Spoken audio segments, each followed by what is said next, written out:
So, unfortunately, I have a bit of bad news. But before we get into that, let's cover some Christmas gifts that you should be able to claim. First of all, right now we have 50 free reroll tokens that you can get from the claims tab right here. Be aware, make sure you're claiming it on the right character because you automatically get those 50 reroll tokens. They just go straight in your inventory and adds to your existing rerolls. And that's it. I know before I had 170 something, 160 maybe, and now I have 219. So it doesn't visibly look like I got anything, but I did. Additionally, the gifts of Simral, where you should be able to claim some gifts just because it is the Winter Festival. You can see that like the Winter Wolf Companion, Winter Wolf Mount, and Snowflake Vanity Pet.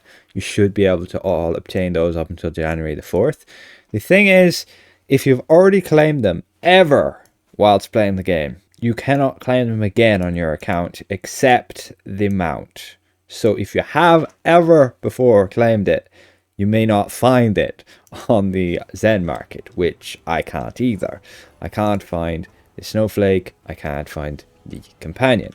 But to be honest, you're not missing out on much. Again, if you have never played the Winter Festival, never claimed these, you should be able to find them. The devs did go and check it out if it was working. And this is Brett Norton, the executive producer, and he says they've checked and it does appear to be the case that they are there. People are able to find them along with the 50 reroll tokens. But let's go back to the rogue and some bad news with Whisperknife. I just posted a build video 2 days ago covering the Whisperknife and how to play it basically, or how to make use of its power setup and, well, the bugs that go with it. Whether we knew they were intended or not was another story. A big one is Razor Action. When you cast your Killing Storm, it triggers Razor Action 13 times. That's 2,600 magnitude worth of damage added to Killing Storm, which is already 2,400. So you basically had a daily power with 5,000 magnitude. Additionally, Smoke Bomb, triggering Shadowy Opportunity on each of its hits. And Smoke Bomb has 9 hits. So you may have been experiencing Smoke Bomb melting everything. Because you go here, Blade Flurry, Smoke Bomb, and everything dies because of the multiple hits of Shadowy Opportunity on that Smoke Bomb, which is hitting 9 times. So that may also have been considered pretty busted. Also, it triggers Enchanter's Hex.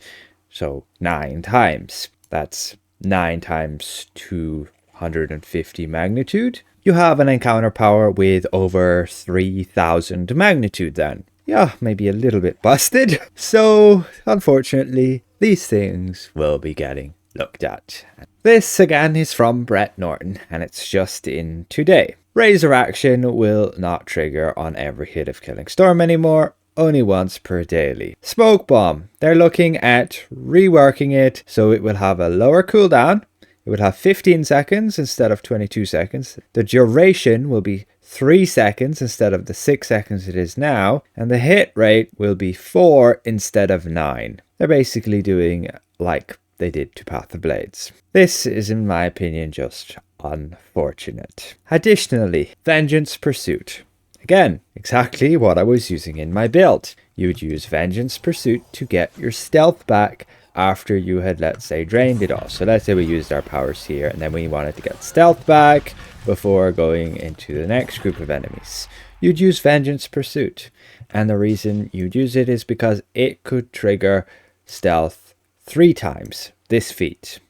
So you basically were getting nearly all your stealth back instantly with this feat. Now, it's not such a big deal in multi-target fights where you have groups of enemies, because this feat can still trigger multiple times based on each enemy you hit. So if Blitz hits 10 guys, this feat triggers 10 times, or same with Path of Blades, same with Blade Flurry. So there is still that. But the really good thing with it, you were able to get enough stealth back while enemies were hitting you to basically overcome the stealth drain penalty, which is a big bad thing on Whisperknife, which hurts it so much. And this is particularly important in single target, when you have mechanics and fights that you just cannot avoid the damage over time. And Vengeance Pursuit triggering that feat 3 times was very helpful. But it appears they want to change that as well. It also was a little bit bugged that it did hit 3 times instead of 2 times. So it was a 600 magnitude power.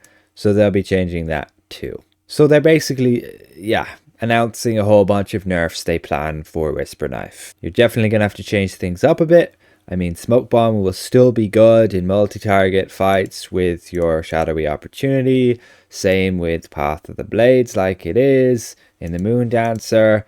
It'll just be a lot less hits, a lot less, I guess, abusable and not as fun anymore. He did add some extra notes to this as well, basically saying, Smoke Bomb is going to go to 15 seconds. As a result, the day's duration is going to go to 4 seconds. And then looking at stealth. Everybody is requesting that they get rid of the penalty of stealth whenever you get hit. Basically, if your stealth is not full and you take any damage, you're going to lose stealth, which means you have less likely to be able to enter stealth to get these effects like Shadow Opportunity or Shadow of Demise.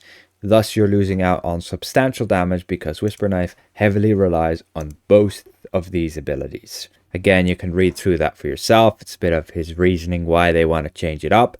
Just to add some of my opinions, I don't think the change to Smoke Bomb is going to be that big of a deal. It'll have a lower cooldown, it'll have a lower duration on the days, but it will have about the same amount of damage, and it will get out that damage a bit faster. That may very well help Assassin, but the problem right now is Assassin is using Toxic Blades to trigger on each hit of Smoke Bomb, which results in them dealing a bit more damage, potentially than they should, but it does mean them changing the hit rate of Smoke Bomb will change that and probably change that interaction, resulting in actually less damage. Overall, with Whisperknife getting changed with its Razor action and Killing Storm, it will not have that big hit daily power, which will be unfortunate, which you could have used a single target as well. You will be totally switching to Hateful Knives, which will free up to use Dagger Threat instead of Razor action. There will be no point using this unless you just use it with Whirlwind of Blades. And Smoke Bomb on Whisperknife will affect it a little bit, especially its single target damage, but multi-target damage will still remain pretty strong. You might want to be switching to Assassin for single target. We'll have to see how these things play out. So just wanted to give you guys a heads up along with where it's at with the Winter Festival gifts. Make sure you're claiming those. Every day there's a new reward. You can see what's upcoming here as well with tomorrow the Courtesan Wear fashion set if you want to get that. So we'll see you guys around. Goodbye for now.